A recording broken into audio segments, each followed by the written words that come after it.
All right, I guess Welcome back to Welcome back to magFAST 2021. I am your host Swifty, and we are here to benefit Child's Play as usual, and it is for the benefit of hundreds of children's hospitals and domestic violence shelters around the world. That's what we're here for. That's what we're raising money for. So get those donations in. We are well on our way to $5,000, but we are not there yet. And most importantly, somebody has to donate to get us off of 12 cents and back to an even dollar amount. Coming up next is Zelda II, The Adventures of Link, 100% all keys with TGH. This is going to be a great, great run. And take it away, TGH. I'm so sorry for interrupting you at the beginning. I'm apparently just very eager to talk. But anyway, yo, what's up? I'm TGH. Right now we're going to be doing Zelda II, The Adventure of Link. 100% all keys, which is exactly what it sounds like. We're going to be doing 100%. We're going to be collecting 100% of the items, getting all the spells, completing every palace, and placing the gem in every palace, collecting every heart container, and collecting every magic container. So this category is essentially the glitchless category. It's entirely glitchless, and it's basically the all keys requirement. Basically, is just a very fancy way of saying, hey, this is a glitchless run. You can't skip anything, so don't try. But basically, so some of y'all might remember this run as being one of the hardest games to play, like on the NES, like one of the hardest games to finish. If you did finish it, kudos, good for you. This is a very hard game. But the speedrun does take advantage of a lot of things, especially the leveling system that makes it a little bit easier to complete. I'm here as well with my co-commentator, the one and only. Oh, it's I'm Ben Briggs. Hi, hello everyone. The Ben Briggs, owner of the music label that you've been hearing music from for the whole marathon, Tiny Waves. The Ben Briggs. Shout outs to me. Shout outs to me and shout outs to Tiny Waves. Also, Zelda II commentator extraordinaire. Oh, I know everything about this game. Yeah, he knows everything. Totally. Trust me. All right, so without further ado, I'm going to go ahead and get started in 3, 2, 1, go. All right, so this is Zelda 2. So some of you may remember Zelda 1, or any other Zelda in the franchise, or any other 2D Zelda with a top-down perspective. And then it hits you with this. It hits you with side-scrolling platformer action. You might be wondering, like, what the hell? So yeah, this is Zelda 2. So this was back when Zelda was very new, and back when, it hadn't really been developed yet as a franchise. So, all right, we didn't get the P bag. That's fine though. So ordinarily, I would want to get a P bag there. Experience before Palace 1 is actually very important, but we didn't quite get it there. So we're gonna have to pull some. We might have to pull some alternative strats, or we might have to go through Death Mountain at Attack 3 as opposed to Attack 4, which is slightly less optimal, but that's fine. So we're gonna skip getting shield in Rauru right now. We're gonna go ahead and attempt something called bubble skip, or even get double bubble skip if we're lucky. So one main thing about the overworld in the speedrun is that if you get a random encounter on the same on the same tile as you get a forced encounter, the mob encounter, like the random mob, actually takes priority over that force encounter. So like there's a force encounter right there where I got that encounter, and it so turns out that I was able to skip that encounter. I'm honestly, whoops, I want you dead. I'm not even gonna try to get double bubble. I can't get it anymore, but that's fine. We're just gonna walk into the force encounter. So I get to show you exactly where that force encounter was. It's right here. And this is one of the most fearsome screens in the entire game, as you can see. I really don't want to get hit by one of these bubbles. Unless I really want to die. It's very easy to get hit by one of these bubbles and just, like, fall into the water. Because you don't have any control of yourself during your knockback damage. Ah, the old days. Yeah. Very, very, shout outs to Ninja Gaiden. Which is a very that's very well known for that. Unforgiving. Yes. Yeah, it reminds me of Castlevania 1 as well. Yeah, true that. Anyway, so this is Palace 1, and Palace 1 is home to the most fearsome enemy in this game. And no, I'm not talking about Horsehead. I'm not talking about Stalfos. I'm talking about the blue little blobs that you see. Those are bots. Anybody who's speedrun this game knows how bad bots are. Their movements are unpredictable. Like, actually not predictable. I got lucky there. It's like, I jumped over that bot right there, but I could have very easily gotten bopped by one. So they're just fully RNG. Yes. Yeah, and they don't telegraph their movements literally at all. You know, like most enemies in this game have like predictable movement patterns, or like, you know, they'll do something before they you know, move in a certain direction suddenly, but yeah, not bots. They don't care. And they do a full heart of damage as well for some reason. So yeah, I'm going to skip that level up. You can skip level ups. This is actually very important. I'm going to skip the Stalfos right here. That is for the purpose of experience management. Which I mentioned before is very important. So it might seem weird that I'm skipping these, but I'm skipping those in order to get a P bag in a certain spot. P bag stands for points bag, or I'm assuming it stands for points. Who even knows what P stands for? But I'm assuming it stands for points. So on the way back here, like, I'm gonna do this room. Nice bot. See, that's why bots suck. Anyway, I'm gonna have to wait at the end here. Make sure I don't, like, yeah, totally, like, get owned here. Alright. Oh my god. Oh my god, I'm dead. Okay, cool. Alright, so Palace 1 deaths actually are not that uncommon. But now, hopefully, that I have beams, you can actually see how the screen's supposed to go. Maybe. I'm killing this guy, like, really just for the XP. Because I need the XP. And I don't want to get off XP too much. I got the key, but I wanted to go back and kill him either way. Just to make sure that, like, everything was fine. But yeah, like, XP management is that important. Would you say that XP management is like the main driving force behind the routing, or is it just? Actually, I don't want to kill this guy. Sorry, bud. He does look like he wants to die. I would say yes. But mainly, yeah, we're skipping those two guys again because we want to kill them. We want to make it so that Stalfos I just jumped over drops a P bag, and the way P bags work is they'll drop every 6 kills you get of a certain type of enemy. So, like that, for instance, that Stalfos will be the 6th enemy I kill of the big drop group variety. I'm gonna take attack 2 here. There we go. So that Stalfos would be kill number 6. That property also exists for small kills as well. So, like, every small group of enemies I kill, or every small enemy I kill, counts toward that number of kills as well. Skip that. So I'm skipping these in order to maximize my attack. I want every single I want every single level up that I have to actually count towards attack and nothing else. And I really don't want to die again. Dying twice in Palace 1 would not be too great. You got this. Yeah, dying once I can handle. Dying twice, I'd rather not.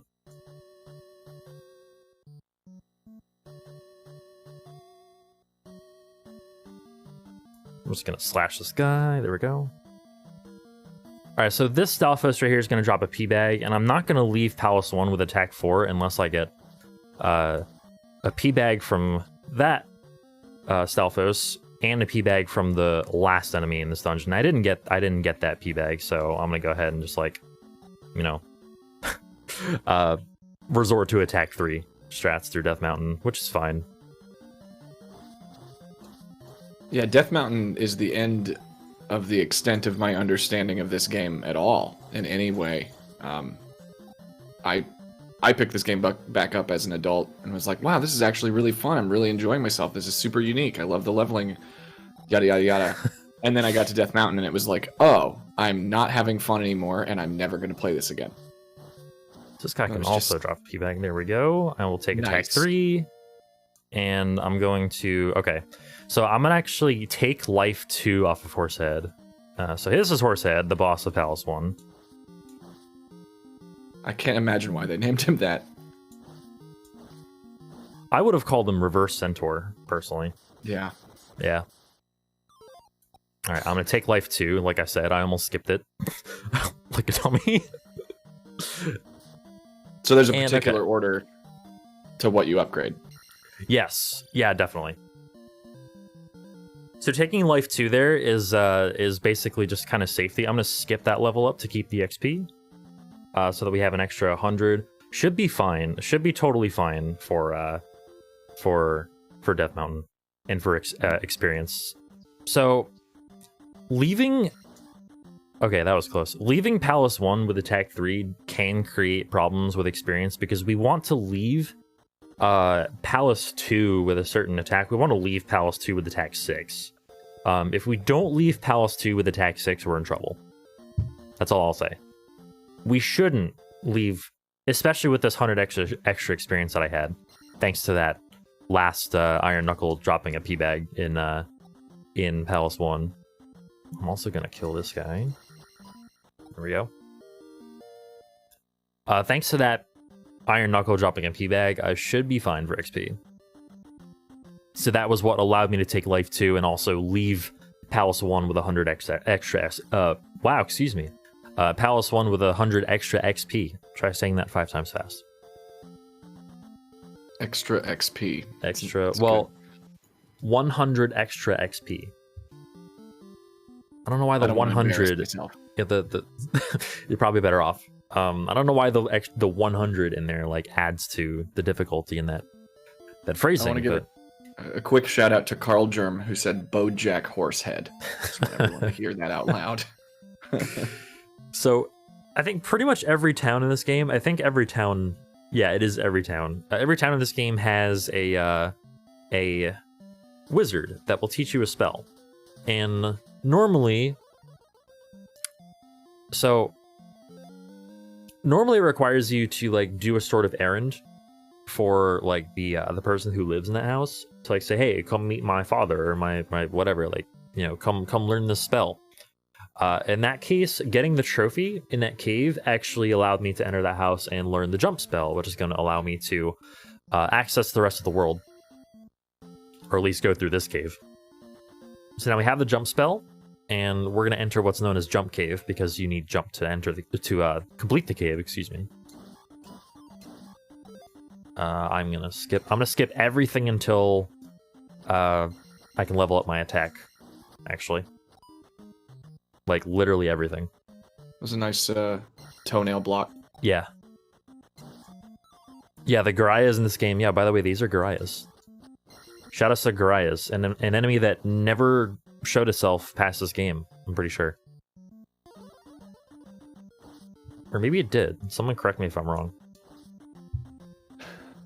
There's a lot of Zelda enemies that made their debut in a single game and never came back. I would just bring them back in Breath of the Wild 2, honestly. Oh no, that's bad.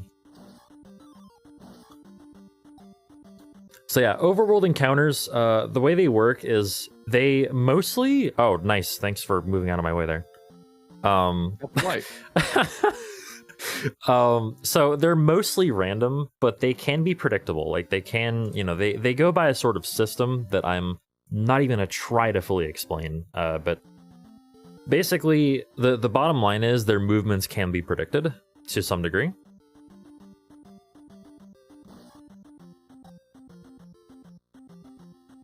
But as such, a lot of walks, or we call them walks, basically moving from one segment to another in the overworld, whilst avoiding encounters, hopefully, is known as a walk.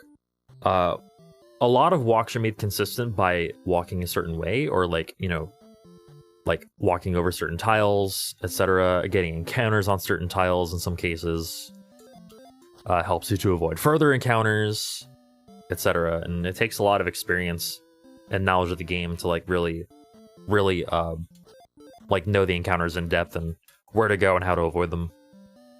So here we're getting the life spell.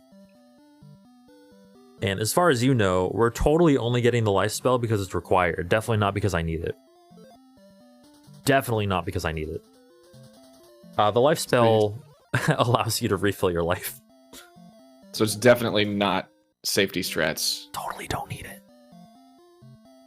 I believe you. Look, I died in Palace 1, but I totally don't need life spell. Yeah, it all tracks. Yeah, totally not. If anybody asks, that's what you tell them. Anyway, getting away from that.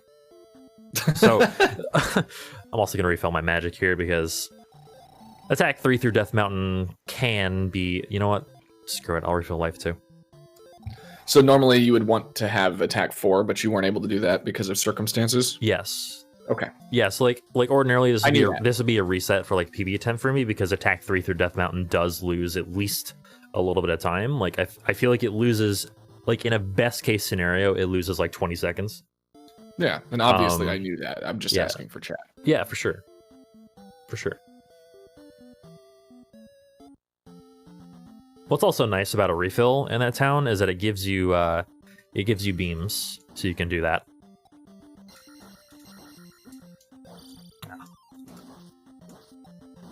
Okay, so Death Mountain is where the game starts to get difficult, and this is the most difficult part of this run. Like, it is actually the most difficult part of the run, so I may need to focus a little bit, especially with attack 3.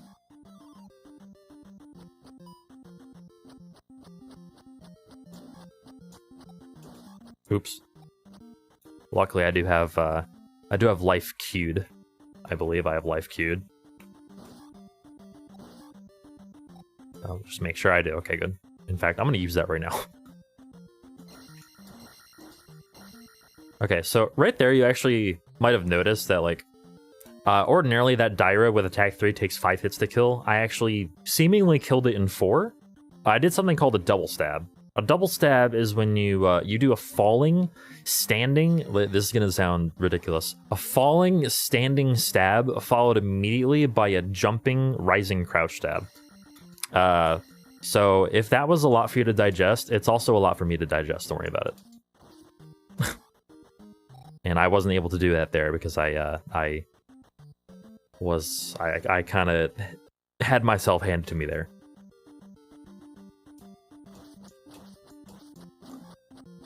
Okay, that's good. I need to not... I don't want to take any more damage. Okay. Just watching this. No, there's nothing to fret about at all here. There's nothing at all to fret about. I definitely don't have you're 1 doing pixel great. of health. No, you're great. I'm actually kind of hoping I get a red jar here from this fella, and I don't jump into him like that. You didn't see that. It's fine. It's actually optimal. Yeah. It's just manipulation.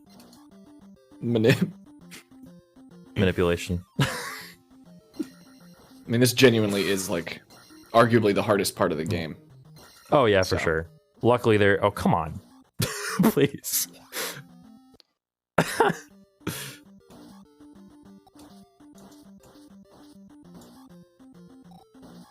Yeah, Death Mountain is really hard, especially at attack 3. Okay, yes, I will take attack 4. Thank you very much. I actually didn't expect for it to come that soon. I was not paying attention to my XP at all. Alright, so. There we go. So now we can kill those red Dairas in 4 hits instead of more hits. Instead of 6, I think it was before.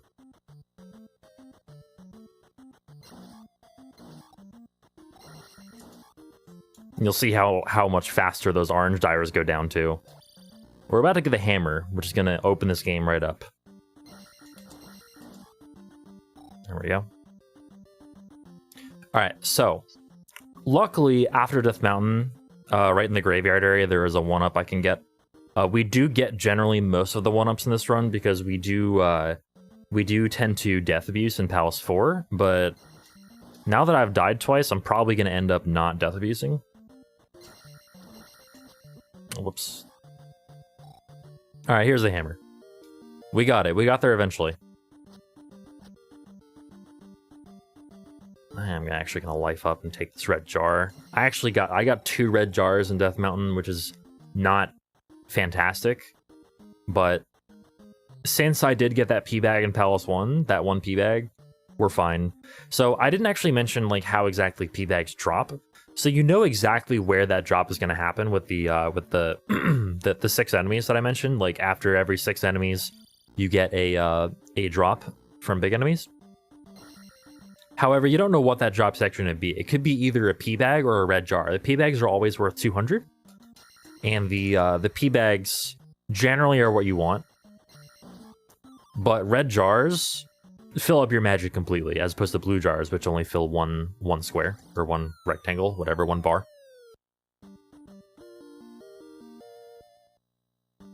All right, so there's our what's that? Our second magic container, yeah. Wait a little bit there to just influence these encounters a bit, and yeah, that big encounter will almost never come at you like that if you do it like that.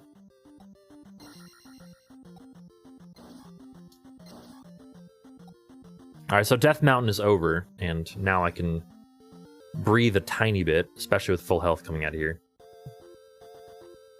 This bridge can be nasty, though, coming up. I am actually going to kill that moblin for XP, though.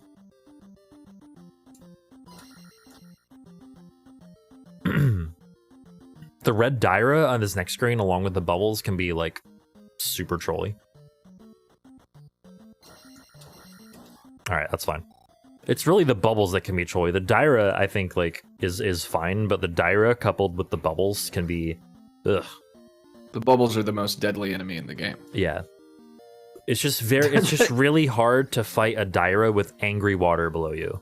Just, like, constantly, like, you know, just really bad seltzer water just, like, below you constantly. It's the image of Link holding up a smaller version of himself is...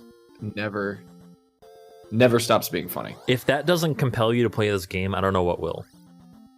I just like the sheer creativity of like, what do we use to symbolize an extra life? And like, it's just his overworld sprite. It's just his overworld sprite, yep. And he just holds it above his head. And they're like, yeah, it's good enough. It's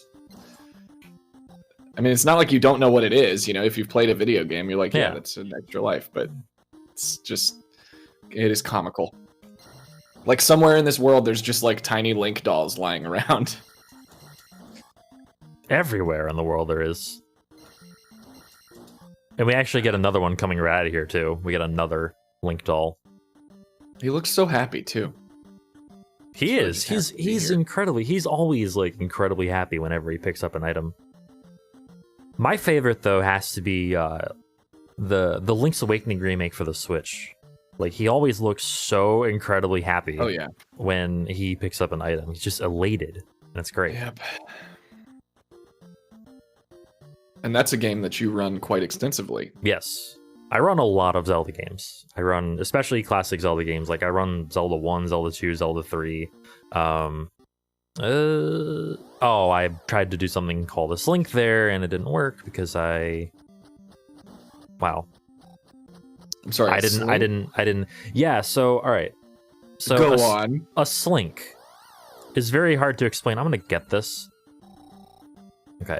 A slink is hard to explain, but basically, when you pause on a frame that okay. Anyway, when you pause on a frame where the enemies on the overworld are like between full tiles, it makes it a lot easier to avoid them. And like a lot of times when you have an enemy to your south, like directly to your south, you'll actually avoid it. If it's coming up at you, it'll just like sidestep you for some reason. That's called the slink. And we use that a lot in the run, actually. I failed it there because I didn't press start again for some reason. Like I just didn't like... I don't know, I just didn't press start again. Like, it was weird. Don't worry about it. But anyway. That's a slink. Beautifully showcased. For sure. And obviously I knew that. Yes. I was just asking for chat. Also, we just got downstab, which allows you to do this. So we can now... The iconic move. Yes, we can now Goomba stomp enemies. Essentially. It's basically like... We just gained the ability to do what Mario has always been able to do. I mean, it's a little different with the whole like, it's a sword thing. I feel like if Mario was going around with a sword, it would look a little different. I mean, but the thing is though, Mario doesn't have a sword, and yet he can still do that. That's my point. Yeah, like that's true. Mario, like I don't know. Hard to believe these two games are made by the same franchise. It's like you'd like to think, like, I don't know, like I feel like my first experiences with this game were like, since I had played Mario, like my first ever like childhood experiences with this game, which were not good by the way, were me going up to the first enemy and trying to stomp it and being like, yo, why did I get hit? Like just landing on it and be like, okay, well, I can't land on enemies. Like, I don't understand what this is about now. This game sucks. I hate it. This game really was such it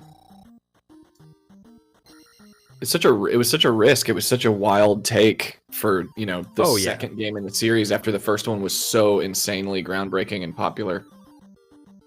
Oh, so right there, by the way, I casted Fairy to skip the pickup animation of the heart. So remember when I said earlier that Link was super related to like pick up an item? Yeah, we're gonna want to see that as little times as possible. Yeah.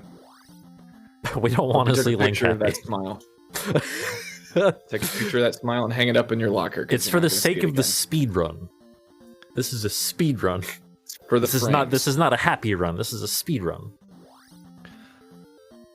Anyway, so yeah, it does save time. It does save quite a bit of time to it saves like 2 seconds to skip the pickup animation. Okay, this should be good. All right, entering Palace 2. Entering Palace 2 with pretty much, honestly, like since leaving Palace 1, the worst XP situation I can possibly fathom, because I have not seen a single P-bag since then. I've lost 3 straight 1 and 2 chances to get P-bags, so I am very, very thankful right now for that 1 P-bag I got in P1. Of course, by P1 I mean Palace 1. I abbreviate them as the letter P. You said you lost 3 50-50s? Yes. So that's a 12.5% chance of that happening 3 times in a row? Yeah, it's sick. Welcome to speedrunning.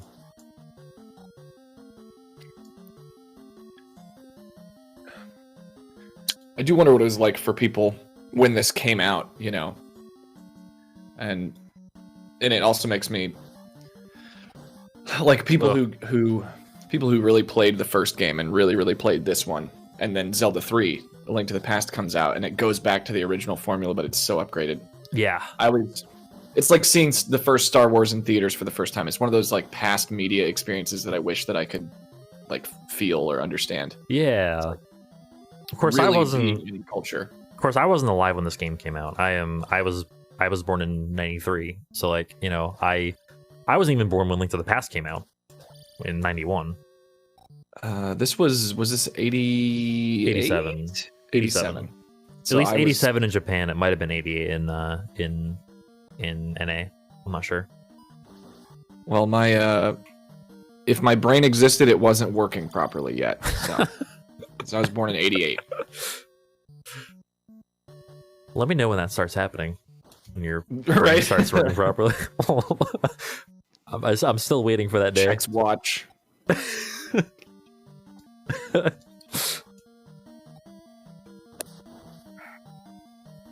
Alright, so coming up is a really scary room with bots all over the place, and also, yeah, see, that's why it's scary. Oh, okay. Thank you, whatever power was lent to me to make that jump somehow. The power was within you. Okay, good. There's a P-bag. That should even out my experience. Let's go. That's actually really big. I needed at least 1 in P2, pretty sure. I'm actually going to life up as well. Take this magic.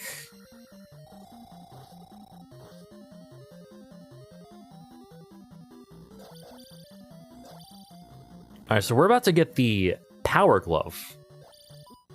It's so bad. Insert your wizard jokes here.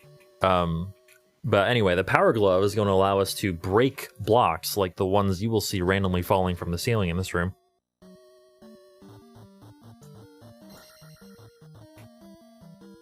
So on the way back, we'll be able to break those, you know, when they are definitely going to be less obtrusive than they just were.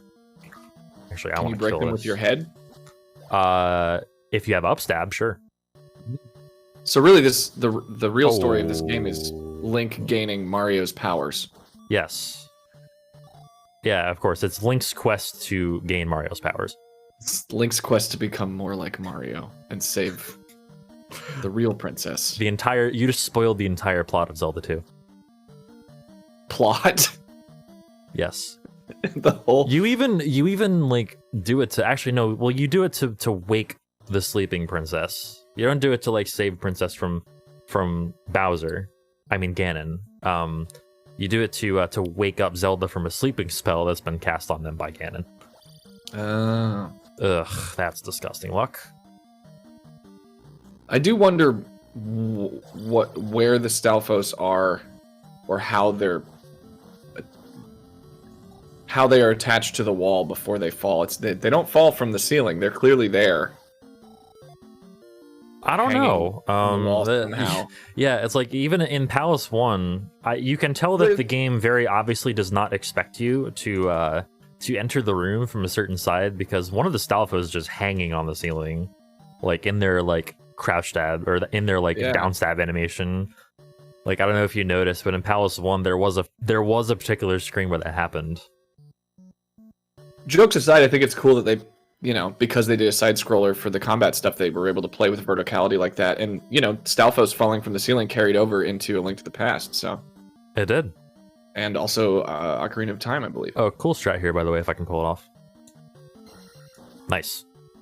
So we just grab the key and then instantly turn around to hit that Chewy. I don't know what its actual name is. We call him Chewy. To hit that Chewy with the same exact sword slash we used to grab the key. It's pretty cool. Oh, that's weird. You're not supposed to be on that cycle. What? That was strange. I actually don't want to take that. This might be crunch time at the end here.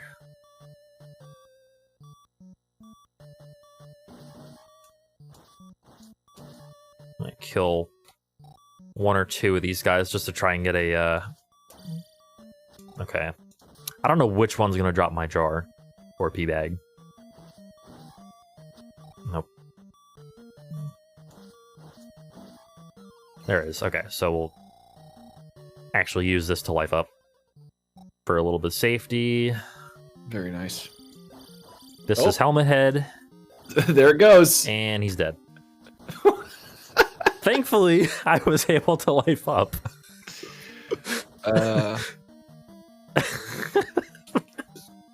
What was that? When you said "there it goes," what was that in response to? His head? His head popping off. His head just flying off of. There it Don't goes. worry, He called him Helmet Head. He had more of them. He's fine. It's funny. I've watched you play this game before, and yet I still feel like a newborn Bab, and it just the quirks still make me laugh. All right, so perfect. We're at attack 6. That is what we wanted. So everything is fine. I'll be able to level out my, leveling. Wow, that's unlucky. I'll be able to level out my leveling in Palace 3, and I will be able to leave Palace 3 at 7 attack, 3 magic, 3 life, just as was intended originally. All right, so now we're gonna come up and get shield. I skipped this earlier. So, one reason I skipped it earlier was to make bubble skip easier. And hopefully double bubble skip easier, but that didn't quite work out. So the second reason is because walking down towards Palace 3 from here is actually, like, a lot easier than it would be originally, like, from Palace 2. Like, just the walk is made so much more consistent. And we're gonna get shield here. Parappa the Rapper? I totally will use this magic to survive in Parappa Desert. Thank you. Thank you very much, old man. Nobody tell him. Alright. So we're out of here. We are out of here and on our way to Palace 3. That little extra step there to the left actually was totally intended. I do want to walk an extra step here. Encounters work really strangely in this game. There's one encounter that's like time-based and another one that's step-based from when you start your movement. And the one that's step-based, I want to avoid by just walking an extra step there. So like if I didn't walk that extra step, I would have gotten a spawn on the way down to the grave, which I really don't want because that graveyard spawn can be nasty. Like very nasty. So since I'm low on levels, like I'm fine on levels, but like I still need some extra you know, I need to get my levels up. So I'm going to kill some extra stuff at the beginning of Palace 3 just to be able to do that. And luckily this blue Doom Knocker here, yes, he's called Doom Knocker. I'm just going to kill him right away and take magic 2. Just like that. Shredder. Yep. I'm also going to kill you 2. And we're 2 away from taking life 3, but we are going to take life 3 as well.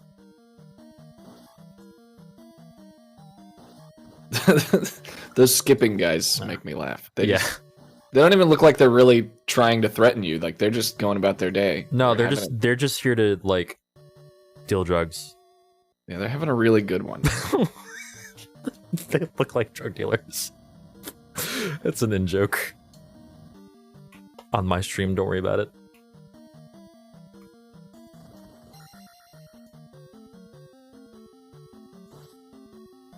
Bye, Doom Knocker. Alright, so I want to plan out my experience. I want to plan out my experience so that I actually get to Magic 3 at a certain point. So this... Oh, that's not good. There we go. So this red Iron Knuckle right here is going to give me 100 XP and allow me to get to Life 3. But I want to take Magic 3 at a certain point, and looks like I'm pretty well prepared to be able to take Magic 3 at a certain point, because I want to cast Fairy to skip the pickup animation of the raft, but I also want full magic directly after that. Whoa, this pot is eager. Jesus. So I want to be able to cast Fairy at a certain point, and then immediately level up to Magic 3 to refill my magic. This room is really scary. Oh, thanks bot. That bot just... Okay, so... So I want to actually skip Magic 3 there, equip Fairy, and I'm going to do something called a Jackhammer there. Equip... Wow. Yep. Cast Fairy, immediately level up my magic, grab the raft without the pickup animation, and we're on our way with full magic. And full acceleration as Fairy as well. That's like... You know, I obviously didn't do the room totally optimally, but I also want to cast Jump here. I don't know what I'm doing. But that is the optimal way to do that room.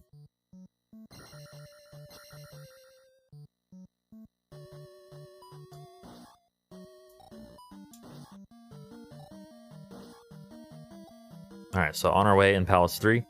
These, those red guys can get really, really annoying if you don't handle them right. I don't need that P-Bag. I actually don't need any more extra XP for the rest of the run. We are totally good now with leveling. I was able to fix it properly. Even with the small amount that I've played this game, seeing you skip a P-Bag is like so weird to me, because when you get in a casual playthrough, you get a P-Bag and it's so exciting. Yeah. Yeah, you definitely have to learn to like curb your enthusiasm a little bit for those items. I don't know if that's the proper like wording. I mean, yeah, it just happens to also be a show, but it does. But I have the same problem. Like when I play Link to the Past, when I play Rando, I'll like have I don't have a need for rupees, or I don't have a need for arrows, and I'll still find myself going back to pick up something that an enemy dropped when I'm maxed out. And it's just like that force of habit, you know. You see it pick up, and get it. Yeah, definitely. Like as a speedrunner in general, you have to learn to like to just. It's like impulse control. Yeah, it really is. Speaking of Link to the Past, there is a bid war for what the soundtrack will be we're replacing all of the in-game music during my run after this. So if you want to choose the soundtrack we'll be listening to, then get those donations in. I think Chrono Trigger is winning by a lot. Yeah. So yes, Chrono Trigger is far ahead, followed by Earthbound and Banjo-Kazooie. So good taste. If you want to change that outcome, get those donations in. So I actually did use the shield spell there just to like make sure I survived the fight. It can also be faster too if you do happen to take damage there. It can be faster to okay, good. It can be faster because if you'll notice at the end of every palace, I get like a little refill. Like I get like a magic and health refill. And sometimes the life refill can take a long time. Like if you have like super low health at the end of a dungeon, like I did with Palace 1. That refill can take a while, but if you use shield, you can actually decrease the damage you take, or decrease the health you lose, I should say, and make that refill time last not quite as long.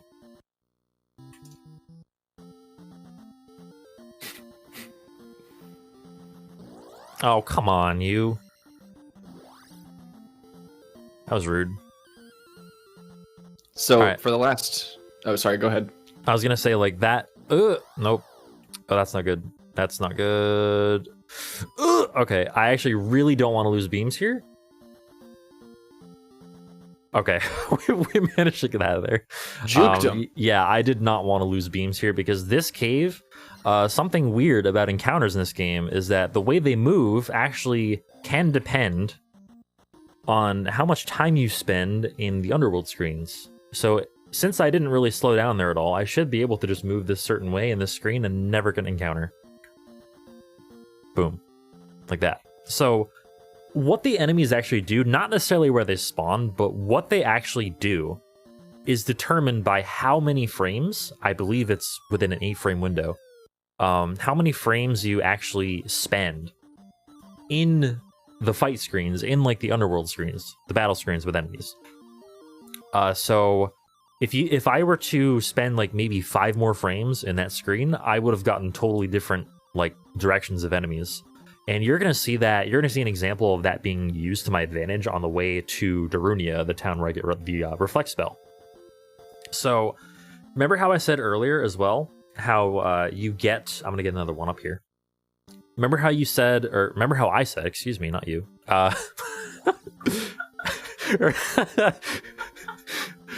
Oh god. Remember when I said that when you get an encounter, a random encounter on the same tile that you get a force encounter, you can skip that force encounter? Well, I'm about to use that to my advantage and also use what I just said to my advantage about how you can spend a different amount of time in the screen. Okay, so here we go. So at the end of this screen, I'm actually going to slash 4 times. 1, 2, 3, 4 to delay my exit on the screen, and these enemies should aggro me all. Here we go. Or enemies should all aggro me. English I can speak.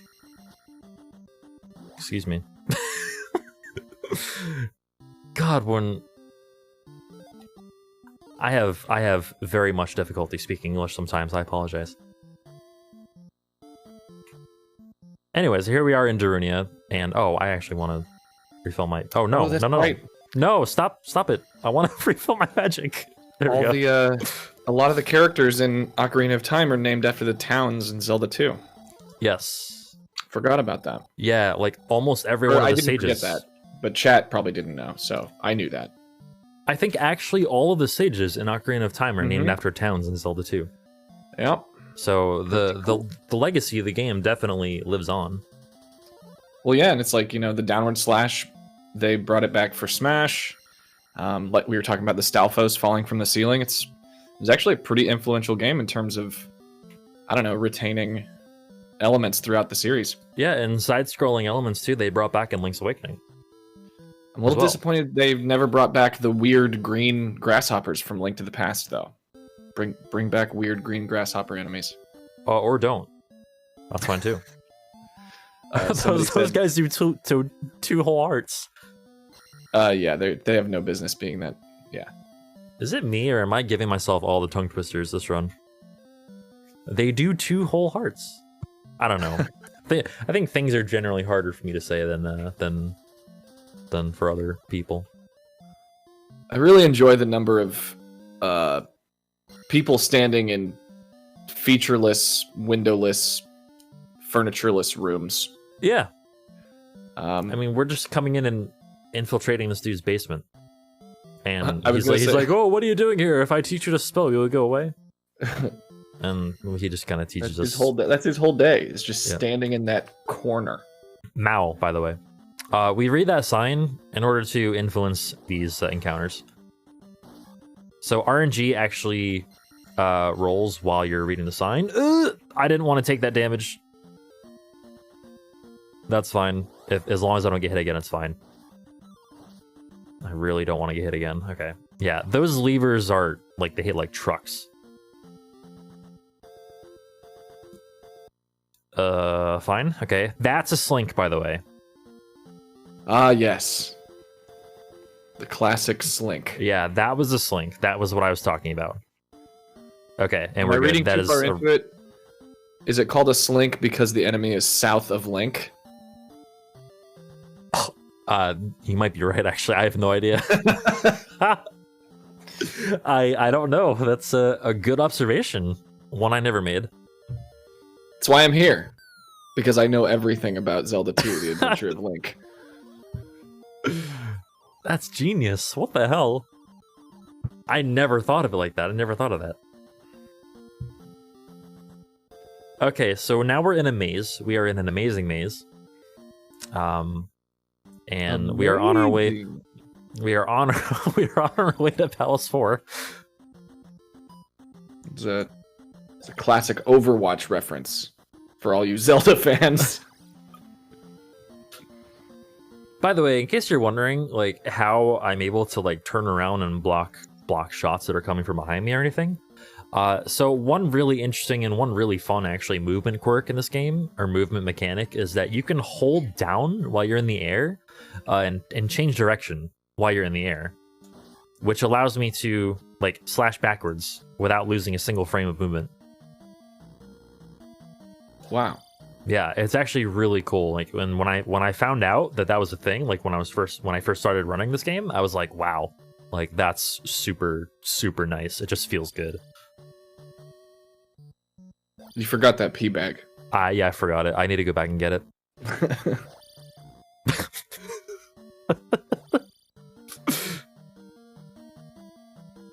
All right, so tough little jump here. Got it. Okay, that was a little scary. That jump actually, you can cast jump for that, but I didn't. I don't want to use magic. Oh, he tried. Yeah, he really tried. He went for it. He's gonna get me on the way back. He had a little yeah, I actually like country jump left over there. Yeah, I was hoping he wouldn't do that because now he's gonna be a problem. Oh, so because he fell in the lava, he didn't actually die? All right, you know what? Yeah, he didn't actually die. There we go. Whatever. I honestly like don't know how to handle that, but whatever, it's fine. What I meant by Donkey Kong Country Jump, by the way, is in that game, if you roll off of a ledge, as long as you're still rolling, you can jump in midair. So, yeah, kind of a weird double jump in the DKC series. You get a lot of coyote frames. Is that what that's actually called? Yes. Yeah, because I know they use it in Celeste, right? Yeah, coyote frames. They get their name from like classic Looney Tunes, like Wile E. Coyote, how he like, how he like falls off a cliff and and like hangs there. What was that? That was a shoe. Okay, we got a shoe. I was like, it's like a vial of blood with a 90-degree bend in it, or it's a shoe. You know what? I like that. I like that better. We just got a vial of blood. Totally. Whatever it is, it allows us to walk on water. That totally clears things up. What was that? I don't know how I just did that. That should not have happened. The speedrunner's mantra. That's never happened before. Yes. So I should have 3 lives. Yes, okay. So whether or not I have 2 or 3 lives leaving Palace 4, that was intentional, by the way. That was an intentional death. To save time as well as refill my magic. No, I'm dead serious, I swear. I swear it was I meant to do that. As far as you know. Oh. Everything is intentional. Wow, that character design, huh? Don't worry about it. That's this game is weird. That's a certain kind of wizard there. This game is weird. Woof. Don't worry about it. They didn't know. Okay, They I don't didn't know. That was fine. Everything is fine.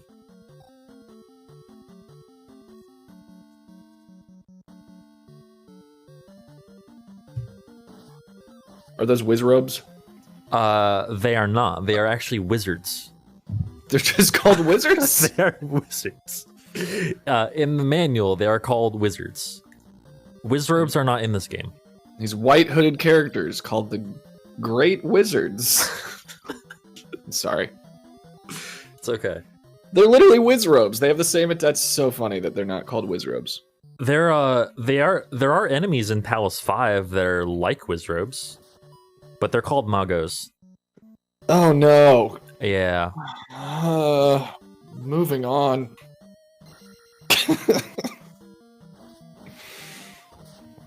Oh, you know Anyway, what? I want that. Give me that. We're raising money for Child's Play.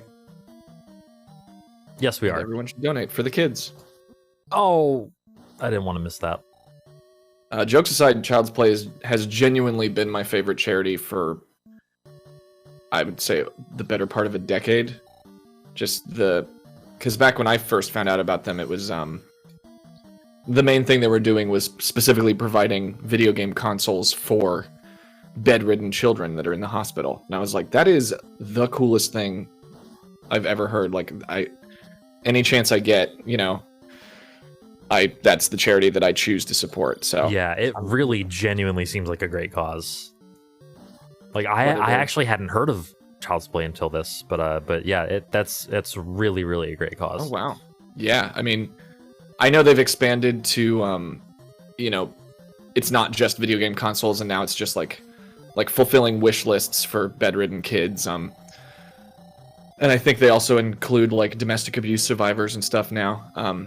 But originally it was genuinely just you would donate and they would provide consoles for kids that were stuck in the hospital so they could play video games. And I was just like, that's such a cool, directly actionable way to sort of, I don't know, donate to a charity where you just like, for a fact that money is like putting fun into a child's life. Yeah. So they've been my favorite charity for a long, long time. So I'm really happy to be. That is awesome. And by the way, thank you everyone for donating for this. Like we actually had an incentive met as well for me to essentially invalidate this run by doing something pretty cool at the end of it called Thunderbird Skip, or I don't even know if it's called that honestly, but it's like properly called that. But you can actually skip one of the final fights of this game. You can skip a lot of this game actually, and it'll be a good way to detail like exactly how broken this game can actually be. I'm doing the run that's essentially glitchless, by the way. Like, actually, I can cast shield too. This boss is fun.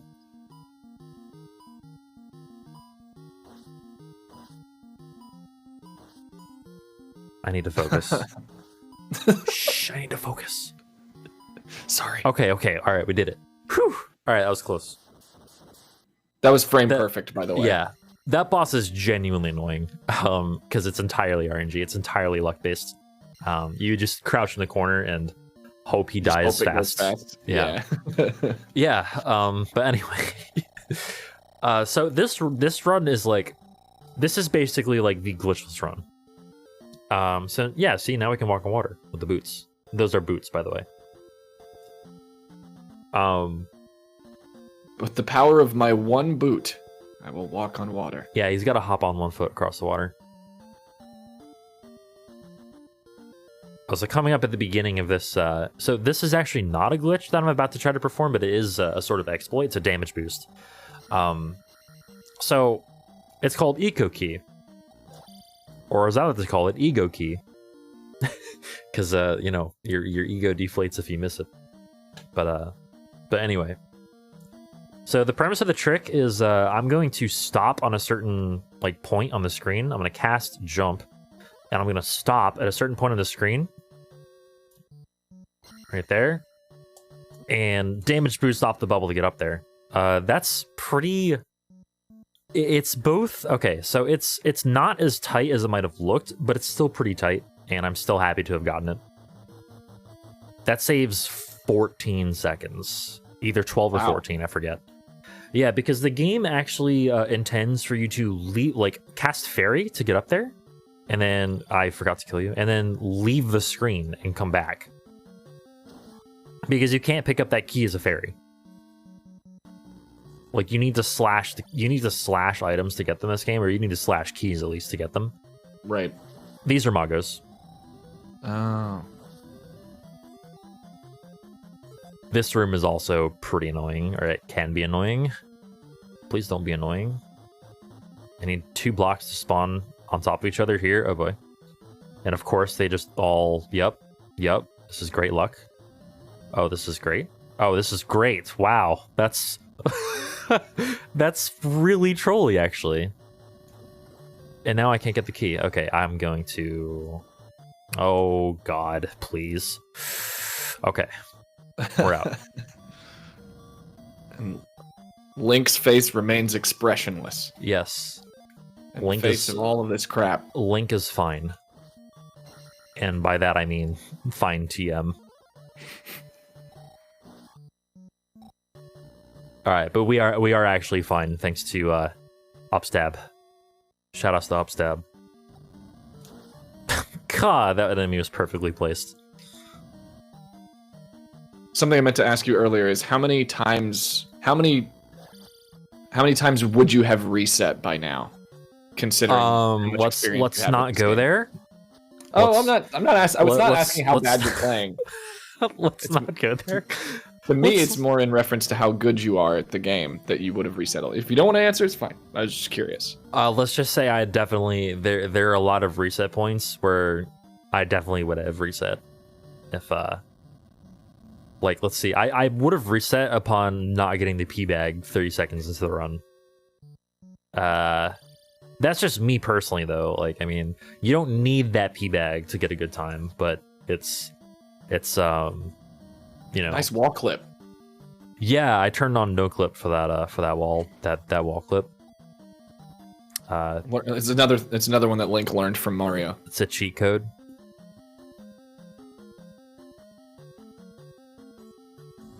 It's not quite as cool as like warp pipes, but you know, that was nice. I might use life instead of fairy to skip the item animation. I want to kill. Nope. Okay. I was actually looking for a jar drop there. I didn't get it. I think I'm actually 1 away from a jar drop.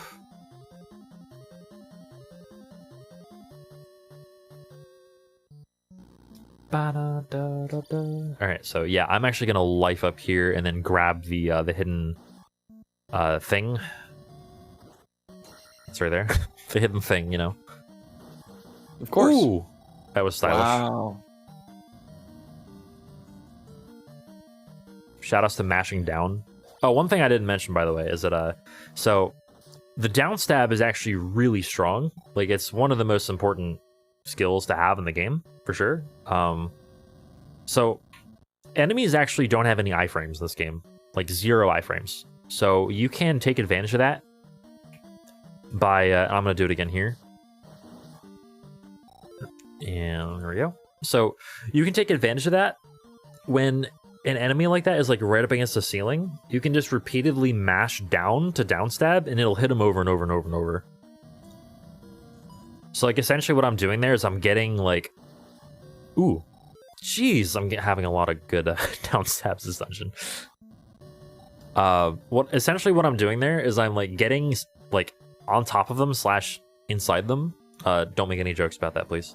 And I'm mashing downward to a mashing down stab. What jokes could you possibly be referring to? I do not understand. Look, it's not my fault that this is very easily exploitable in that fashion, okay?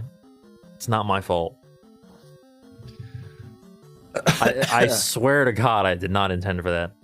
It reminds me of like Super Mario Maker speedrun levels where you spin jump on top of like piranha plants close to a ceiling and you go all the way across. Yeah, it's kind of like that. All right, so we're coming up on the end of Palace 5. First, we have to grab something. That something being a key.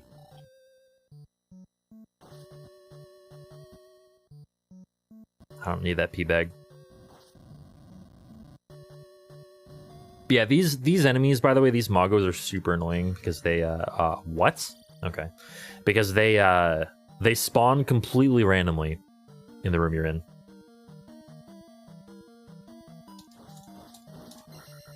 Nice.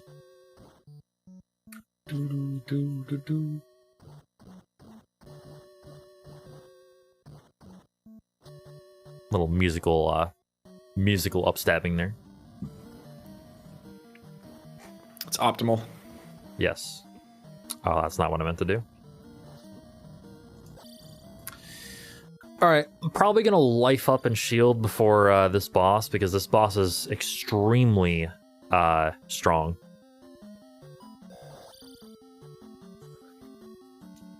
At this point, I can never tell if you're being sarcastic or not, so... No, I am being serious.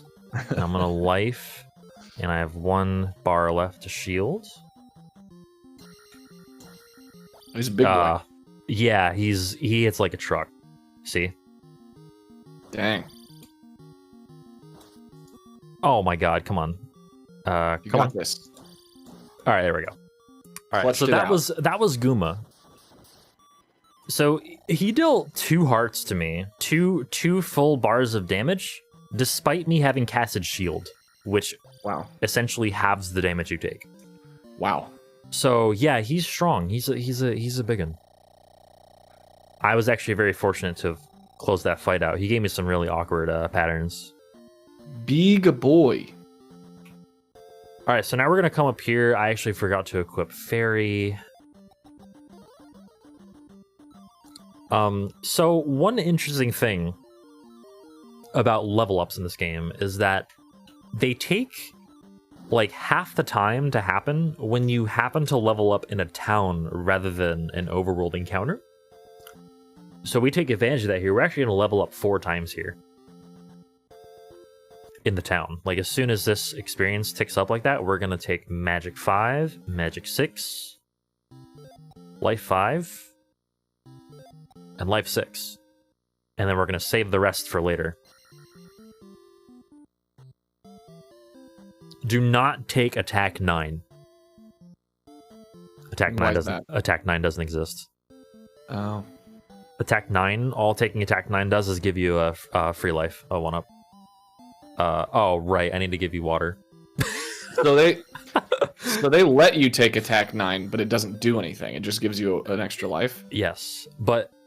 So the good thing, though, about letting your XP max out regardless is that you can use that experience to actually, like, give other stats that XP. Which is why I was able to take 4 levels there without really, like, doing much. So that's extremely useful. We take advantage of that, of a lot of, like, quirks in the leveling system. Because as soon as you finish a palace, your XP actually goes up to, like, the next threshold that's available, which we want to be attack every single time. Also, coming up here, I'm going to attempt something called Fence Skip. Hopefully the encounters work out for it. I'm going to read the sign, which actually just allows me to leave the screen at the right time for these encounters to behave. Okay, and this is where it is. I'm going to have to slink this guy. Oh, we got it. Okay, we barely got it. So I actually got... That tile right there that I just skipped is exactly like this. It looks exactly like this. It's the same exact thing as this. And I'm going to attempt something similar as well on the next one. 1, 2, 3. Cast Fairy. And I'm going to walk a very specific way, and I'm going to need to pray here that I don't get an encounter.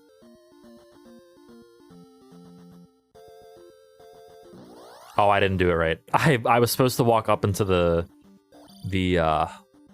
I was supposed to walk up into the marsh there. It's fine. Whatever. We're good. Hello?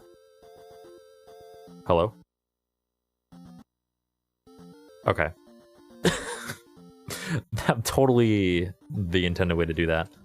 Everything is fine. Yes. Alright, so I think this Tektite here should drop a jar or a pea bag, and it dropped a pea bag. Okay, that's useless. The one time in the run where I want a red jar, and I didn't get it. Oh well. So yeah, that's just to save a rude.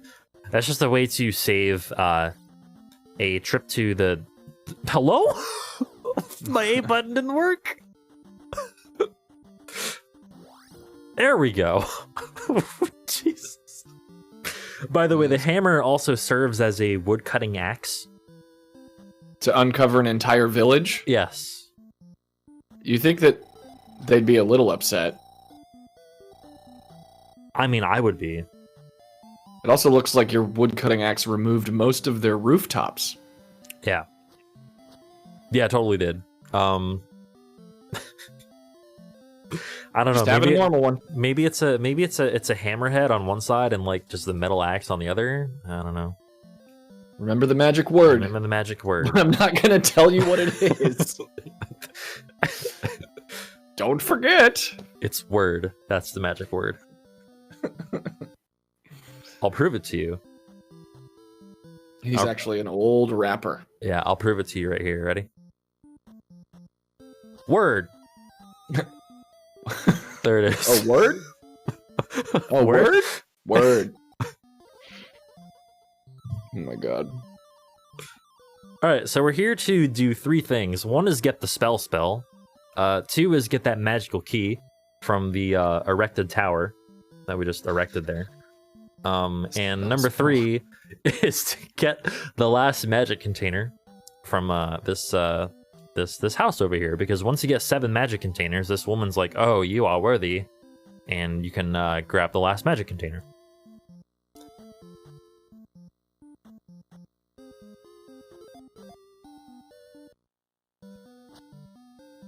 I'm gonna equip fairy again. It's okay because we actually get a magic refill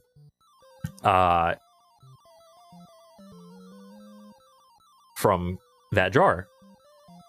Nice. So yeah, it works out perfectly. You use like just enough magic. You use like literally all your magic.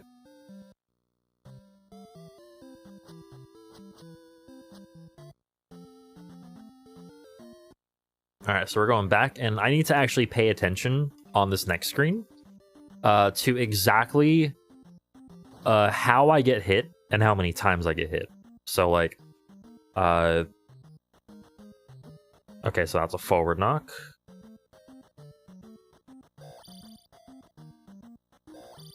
Okay, so there should be 1, 2, 3. Slink.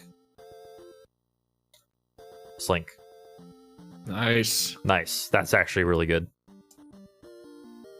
That is ideal, pretty much. Is it too involved to explain why you needed to keep track of getting knocked forward?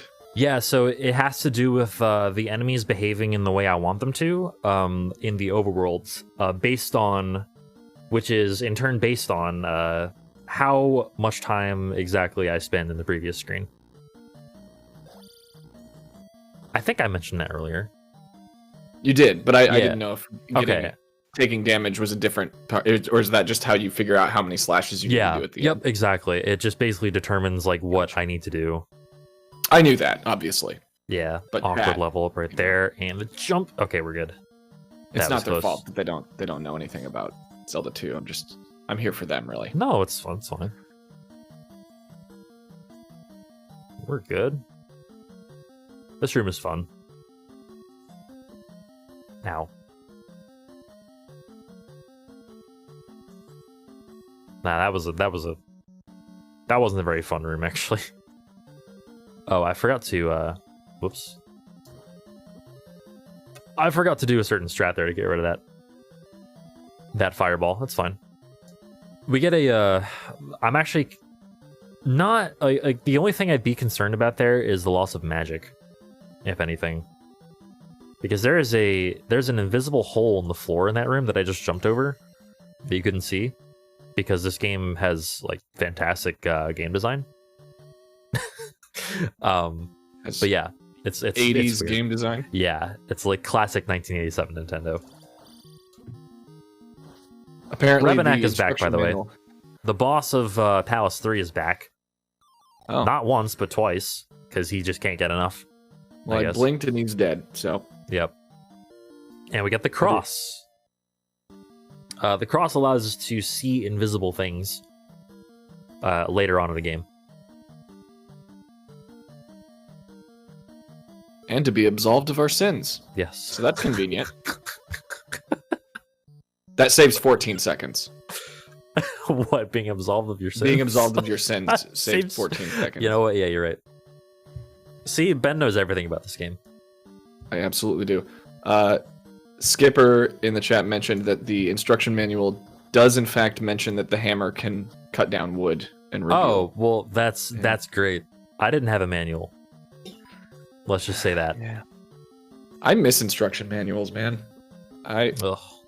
I finally had to break myself of the habit of buying physical games because I realized that I'm just buying a tiny... It's just a little piece of plastic. It's basically just an SD card.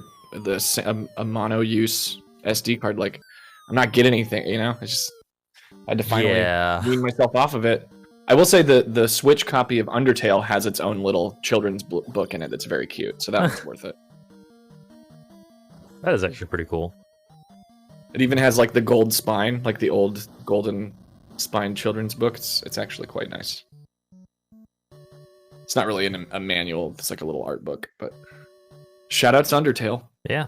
Shoutouts to Toby Fox as well. Shoutouts to TGH for having every single record in every category at one point. At one point, yes. Now that that honor belongs to someone else. Such as speedrunning. Their name is Shay.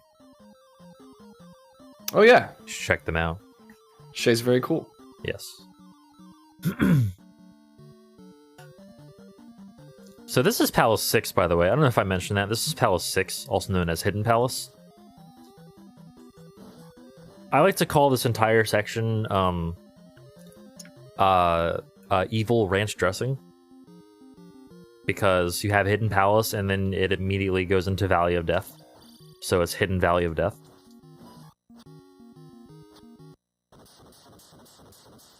Oh yeah, okay. I gotta revise my statement.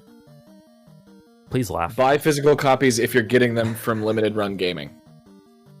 Oh yeah, Limited Run is good. Yeah, if it's Limited Run, then absolutely support them, because they do excellent work. I was talking more about official Nintendo releases. Okay, so coming up is the boss of Palace 6, Barba, which I want to cast Jump for, definitely.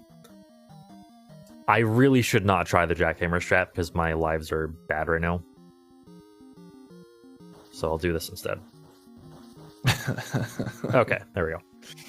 That's a goofy looking dinosaur. Yeah. Now he's dead.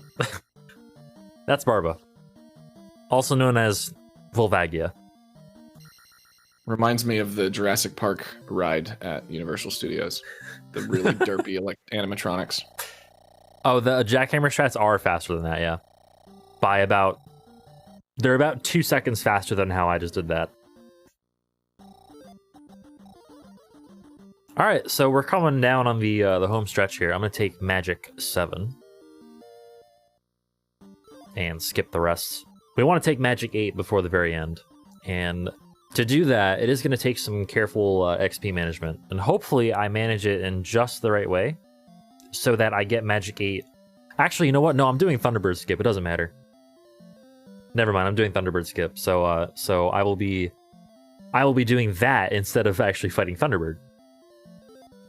And if y'all want, I can actually fight Thunderbird as well, like after the run's over, if we're short on time, which this run should come in like underestimate. I think we're still sub 80 pace.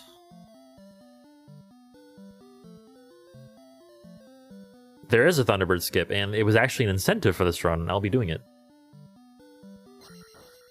Like many other incentives, was smashed. Yes. By y'all's crazy generosity.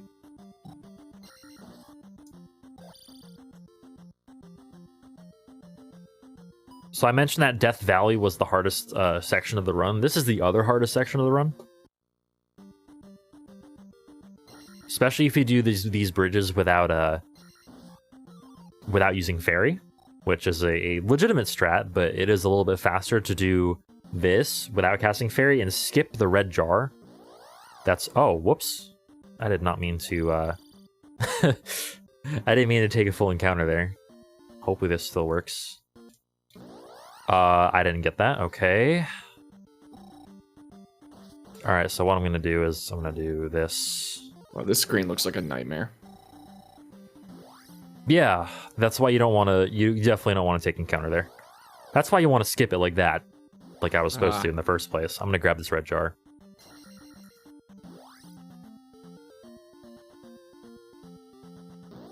Okay, that's fine. So, keeping beams here is extremely important. So I'm going to try my best to do that. Ooh, okay.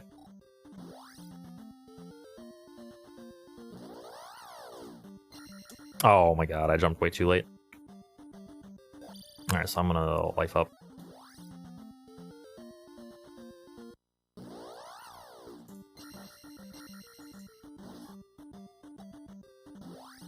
Oh, why did I stop? Okay, we're good. I got lucky. Should never have stopped there.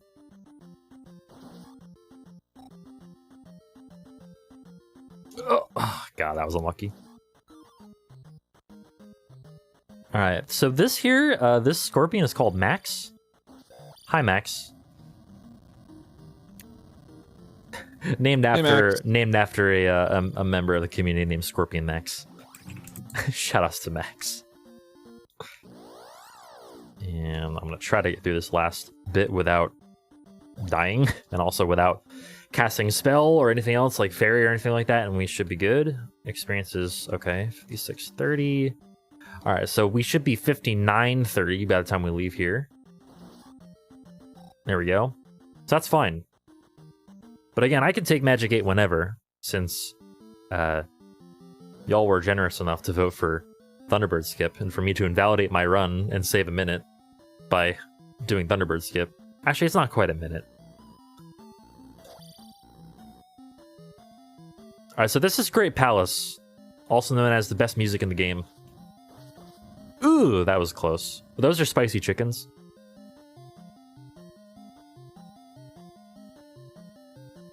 I'm not sure if I should say their real name on stream. I do want to keep it PG-13 after all. Now I just want a spicy chicken sandwich. If I say it in their slightly more like, you know, Japanese intonated you know, will that make it better? Phonetics, if you will. I think it will. They're called fokadoos. Yeah, just let you. It's the phonetics, yeah. Yeah. It's the phonetics. Yeah, spicy chicken. Yes. Oh. Annoying room. Getting very Castlevania Medusa vibes here. That's whatever. I just didn't want to get hit again. Alright, so say hello to this guy. Whoa, what's up, this guy? Even less PG-13 name to say on stream. Foka. We'll say it that way. Spicy focus. Alright, I'm gonna ferry over you, and I'll probably fish for a jar in the next room. Actually, even as is, I think I'm fine even if I don't get a jar here, so I might just keep going. Okay, we're good. Got it. And we'll life up to... That's perfect. That's good luck. It's a 50-50 chance for that jar to spawn. We love our 50-50s. Yeah, I typically don't like to rely on that, but I will for the sake of marathon safety. Ugh. Oh, please get in there. Thank you. Ugh.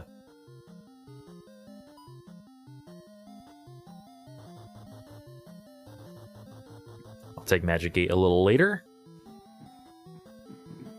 Like, see my XP right now, though? I'm at a perfect point right now. I'm at a perfect XP. Because I want to take Magic 8, like, as late as possible. At least normally I do. Like, it doesn't really matter now that I'm skipping Thunderbird, but I would want full Magic, like, full stop, going into Thunderbird. Oh, jumpy boy. That was an annoying pattern.